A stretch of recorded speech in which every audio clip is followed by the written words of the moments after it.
Well, CIA Director Bill Burns is calling Russia's invasion of Ukraine a failure and that Moscow will pay a heavy price for the war. According to the New York Times, he made those remarks while attending a cybersecurity conference in Washington yesterday. Now, this comes as Ukrainian troops launch counteroffensives in the south and northeast in an attempt to retake territories from Moscow.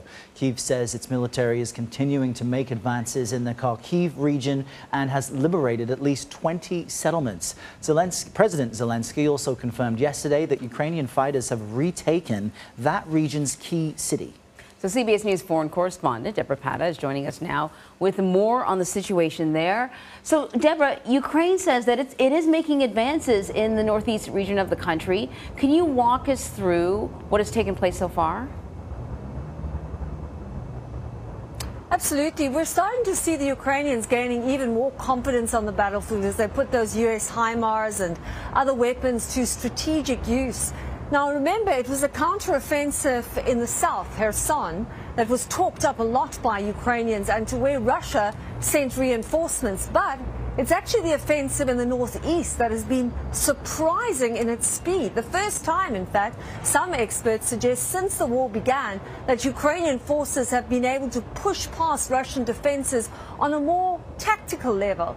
And it began with an assault on the town of Balaklia, which is about 56 miles from Kharkiv, which is Ukraine's second largest city.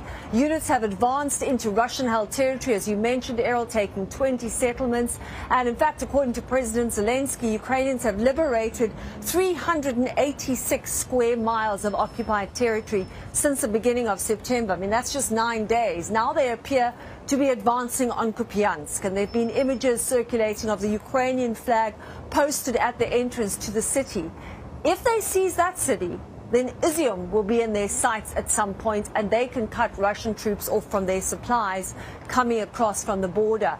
And in fact, the latest report from the Institute for the Study of War described what they said was the gulf between the Russian defense military's silence on Ukrainian gains as the most severe since that disastrous attempt across the river, you'll remember, in May. And it also said that they think Ukrainian troops can take back Kupiansk within days. If they do that, it's significant, and very significant. Also remarkable, Deborah, considering the other issue Ukrainian forces have been battling over the past few weeks, and that, of course, is the safety of its nuclear plant in the Zaparesia nuclear plant, just outside of the city proper. Update us, since nuclear inspectors were allowed to tour that facility, what's happened since? Well, Errol, you and I have been talking about that a lot in the past week. Yeah. As you know, the IAEA released its report following that visit, and they remain gravely concerned about the safety of the plant, saying that shelling has compromised the physical integrity of it, that the staff are under duress. Remember that it's Russian military that has occupied the plant, but it is Ukrainian technicians that continue to, control it and work there. The body wants a safety and security protection zone set up. I spoke to Ukraine's nuclear regulator today, who told me that they still need an external power supply to keep the plant running. Electrical and thermal power are gone. They've been cut off due to damaged lines.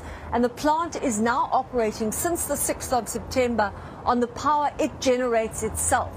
If that is stopped, then it goes on to backup diesel generators. But he says, and this is what is so concerning, that they only have enough diesel to keep the plant running for 10 days, as they can't get near the site because it's occupied by Russia. So that constant electricity supply is very crucial to cooling down spent nuclear fuel and essentially to avert a radiation disaster. So if the backup goes, it could result in a meltdown. So 10 days of backup diesel fuel is not a good place to be in.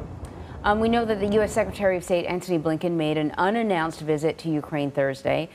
He announced that there would be additional military funding. At this point, I would say that the U.S. has probably contributed the lion's share of military aid to Ukraine. Can we talk about the significance of his visit?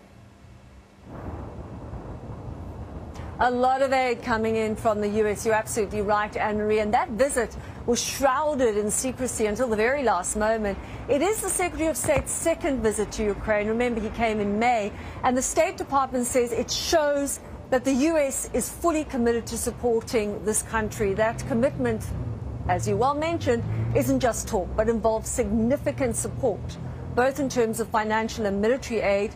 In fact, he announced on the trip another almost $3 billion to help both Ukraine and 18 of its neighbors bolster their security. Many of those neighbors are NATO allies, and they face the potential risk of possible future Russian aggression. They're worried about that. So the package will include more of those HIMARS, the high mobility artillery rocket systems, and Blinken reiterated that the U.S. will continue to support the people of Ukraine for as long as it takes. So really another strong show of solidarity.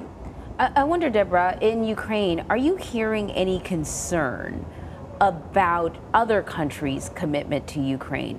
Certainly in the beginning, there were several countries that contributed a lot of aid, but that seems to be sort of waning, and while America is continuing to.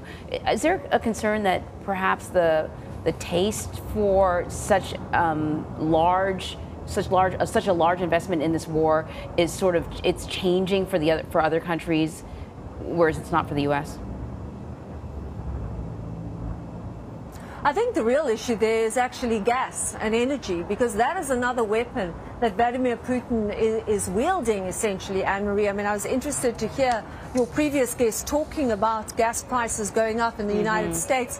And of course, in Europe, it's a big concern because that Nord Stream pipeline has been cut off. And the worry here is that the West will grow tired of supporting this war because they have their own problems back home.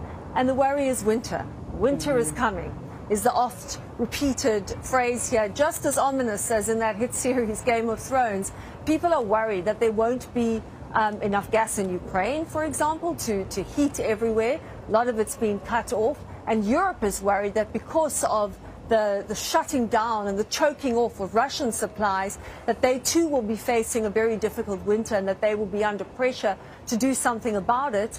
And people might start asking, why are you spending so much money on Ukraine when we have our own issues back home? So I think that is the worry, that the West will grow tired of supporting the war, given the energy crisis, that essentially it's some kind of blackmail on the part of Russia. But of course, Debora, you've showed us so well how many angles and components to this war continue to take hold. We know that the U.S. is accusing Russia of forcibly deporting Ukrainians. What can you tell us about that?